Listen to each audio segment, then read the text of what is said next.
അങ്ങനെ നാളെ ദൃശ്യം 3 റിലീസ് ചെയ്യാണ്. ജോർജ് കുട്ടിയുടെ അവസാനത്തെ വരവ്. ഇപ്പോൾ ജിത്തു ജോസഫ് നേരത്തെ പറഞ്ഞിരുന്നു ഇതൊരു ത്രില്ലർ ഡ്രാമയാണ്. എനിക്ക് പറയാനുള്ളത് ഒരു എക്സ്പെക്റ്റേഷൻ ഇല്ലാതെ ഒരു ത്രില്ലർ ഡ്രാമ, ഒരു എൻഡിങ് എന്ന രീതിയിൽ എന്തായാലും വരുണിൻ്റെ ചിതാഭസ്മം വരെ അവർക്ക് കിട്ടി.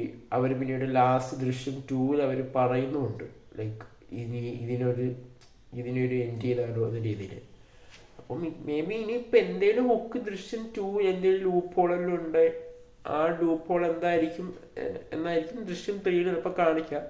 പക്ഷെ അപ്പോഴും എനിക്ക് പറയാനുള്ളത് ചിലപ്പോൾ ഒരു നോർമൽ ഫാമിലി ഡ്രാമ രീതിയിലുള്ള ഒരു സിനിമയായിരിക്കും.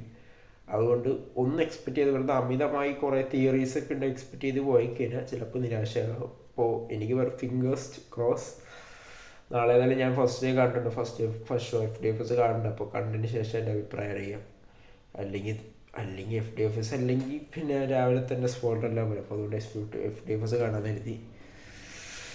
സോ അപ്പോൾ ഏതായാലും നാളെ നമുക്ക് കണ്ടതിന് ശേഷം സംസാരിക്കാം.